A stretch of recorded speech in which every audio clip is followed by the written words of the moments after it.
hello. I'm so glad you're here. So funny story before we kick it off with today's topic, which you can clearly see by the title. I recorded this video and my husband and I both didn't realize that it was not in focus. So you know how normally my videos kind of correlate with my podcast? Well, you're going to get a different version on the podcast and you're going to get a different version here this time. So who knows what's going to come out of my mouth, honestly, because that video was out of focus. And thankfully my editor is the MVP and he's like, listen, this video's out of focus. Do you want me to use it or film it again? And I was like, you know what? It's a busy day today, but I look cute, so we're gonna film it again. So today's video is talking all about Clubhouse. Now I know you've heard about it and you're like, what is this thing that's like the equivalent of that super secret like Disney club that has like a 30-year wait list to get in? I know it feels like that, but it's not. Essentially, Clubhouse is a brand new social media platform that is in beta testing and it is for iPhone users only presently as I am here recording this. So basically how Clubhouse works is you get an invitation from someone else to get in, and you can go to the app right now from the Apple App Store and you can download the app and reserve your username, and then someone can let you in with an invite. Basically, if your number is in their phone's contacts, they can invite you. So whereas other social media apps that maybe you send an invite or something, it can just be giving someone a link, but you can only invite people whose phone number is in your phone. So that is an interesting thing to note about the app. And you get an invite when you sign up, and then sometimes they give you a few bonus ones once you're active in the app. But essentially, like, what is Clubhouse? Let's talk about what Clubhouse is, and then to make this YouTube video a little spicy, a little bit different than the podcast episode, which you can go to, I'll link it down in the description, where you can listen to my podcast called the Stop the Hey Girl podcast. We're going to talk about Clubhouse etiquette today. So let's get back to what is Clubhouse. It is essentially like if AOL chat rooms and LinkedIn had a baby. At least right now, a lot of the people, at least that I see on it, are discussing business, entrepreneurship, tech, startups, things kind of like that. But there are also rooms that consist with lifestyle topics. There's even Broadway actors, producers that are putting together audio-based musical performances, which is so freaking cool. I wish I was talented enough to do that. Clubhouse is basically like an audio chat room. It's kind of like a live podcast where you can choose to just listen in to a specific room, or you can host your own room. And something else that's really cool is you can raise your hand. This is some Clubhouse lingo. You can raise your hand to speak, and you mute and unmute your mic. It's a pretty simple app, honestly. I know it seems really overwhelming, but the biggest thing is, number one, you can listen to basically like a live group podcast. Number two, you can raise your hand and speak if the host or moderator is what they're called of the room allows, or you can host your own room and you get to call the shots. Now, I have been in the app for about 2 weeks now, maybe a little bit more. I think I joined between Christmas and New Year's. I think the coolest thing about the app is because it is so brand new. I think there's only a couple 100,000 people in the app as of the time that I'm filming this, and you can get access to some big names in the business industry. Everything from Damon John from Shark Tank, Grant Cardone, Kevin Harrington. I even saw some people from like The Bachelor, some cool people inside of Clubhouse who maybe you wouldn't normally get to talk to or hear otherwise. The big power of Clubhouse as a business owner is the power of being able to use it to connect with potential clients and also network. I would say the most powerful thing, to me at least, is the networking abilities to meet people kind of outside of my entrepreneurial bubble. And I talk more about this inside of the podcast episode because since I'm refilming this, I'm going to make it a little bit different. I'm spicing it up because I got like my spicy outfit here. So, Clubhouse etiquette. The biggest thing when it comes to Clubhouse is yes, people can bring you up to stage to speak, and everyone is speaking live. These rooms are not recorded, or at least the company records it for trust and safety, but we cannot record. So everything is live, it's organic, it's in the moment. So people can come on and say some weird and random things. And the biggest thing here with Clubhouse as well is, yes, you have the ability to get followers and connect and direct people from Clubhouse to your Instagram page. But one of the biggest mistakes that people make is not really kind of abiding by the culture and etiquette set forth in Clubhouse. So I'm going to share some tips with you today that are basically my experience. And by the time you're watching this, because it is a brand new app that's still in beta, things might change. So the biggest thing with Clubhouse is when you are brought up to the stage to speak, it's important to spend some time listening to the room and listen to the flow and how the moderators are hosting before you come to the stage. Because in some cases, there are very large rooms where some big names in business want to answer as many questions as they can from people in the room, and they're volunteering their time to do this. So oftentimes, what people will do is reset the room, which is a quote in Clubhouse speak, where they're re-explaining the purpose of the room for new people who are coming in, because people are basically coming and going for this live broadcast. And so when they reset the room, they're kind of letting you know, hey, if you're brought up to speak, make sure you mute your mic, which you should always do, because when you're brought from audience to the stage, your mic is on. So you always want to make sure you watch and you tap that mute button to make sure you mute it. It's super easy. It's just like when you call someone on your phone and you hit mute. And they'll tell you how to basically come up to the stage. Are you asking a question? Are you sharing something? And really like what the flow of the room is. Because one of the biggest mistakes that I see people making is they will say, come up to the stage, keep it under 2 minutes and say, my question is blank. And what people do is they come up to the stage and they're basically telling their whole life story or trying to promote their ebook.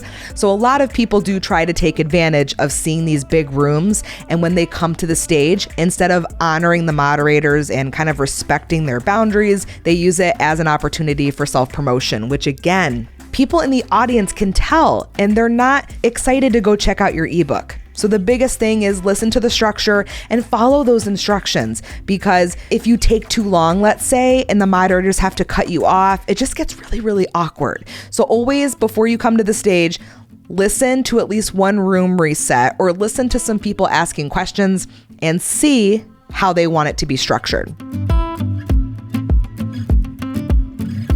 To piggyback off of that, another thing with etiquette is when you are brought up to the stage and there isn't rigid structure that's like ask something within a minute, keep it short. I always recommend edifying the moderators as you come up. If you have a personal experience with them, if their content has impacted you, if they're one of your mentors, just give a little props to the moderators, thank them for their time, share something, and then share what you're going to share. A lot of rooms are great collaboration environments.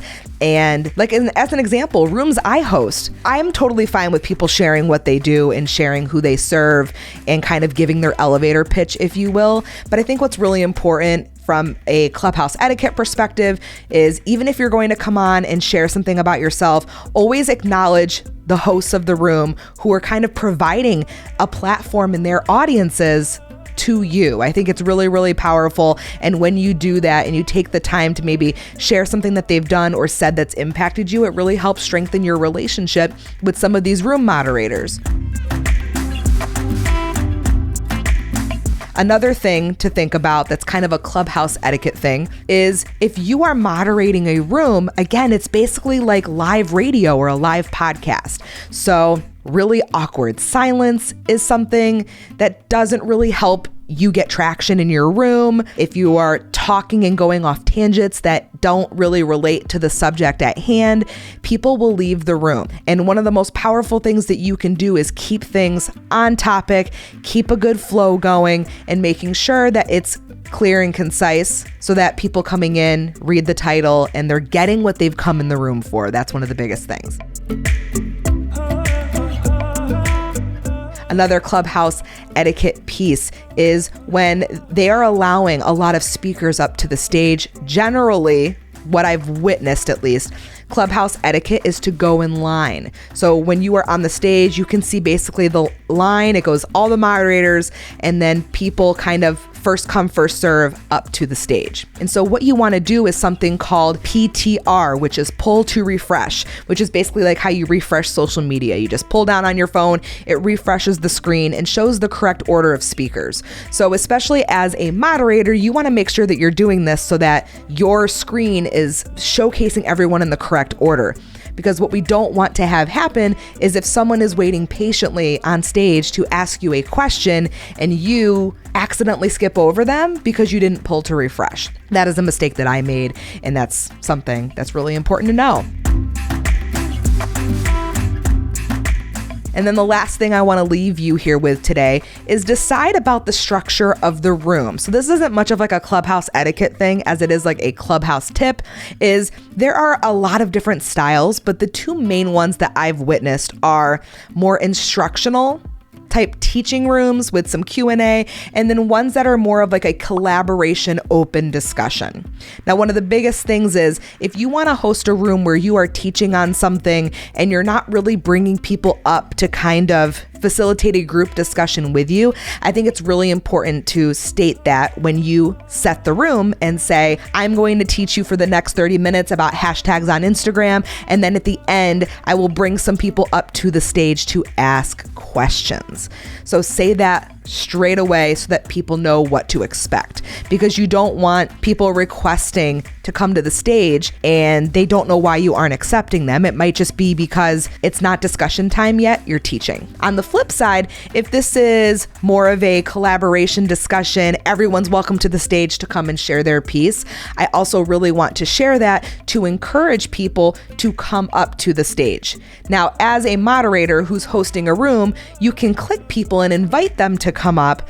But one of my favorite things is to see who volunteers and then kind of introduce them to the space, thank them for coming to the stage, kind of boost them up onto your platform and really support other entrepreneurs, especially women. I love just being able to bring other women into my room, edify them, and allow them to talk about themselves. I love hosting those kinds of rooms. So when I'm hosting them, I say, this is an open discussion. If you have something to share or a question to ask, please come up to the stage. And I say that way so people know you are welcome. If you have a tip that you want to share or something to add to the conversation that's not just me talking, or if you have a question. And why I love hosting rooms that a bunch of people and even experts in the same space that I am in can come up and share is I make amazing connections, and some people asking questions can get insight and answers from people who are not just me, because I might have one perspective, but it might not be the perfect answer for them. And even if they hear a couple different perspectives,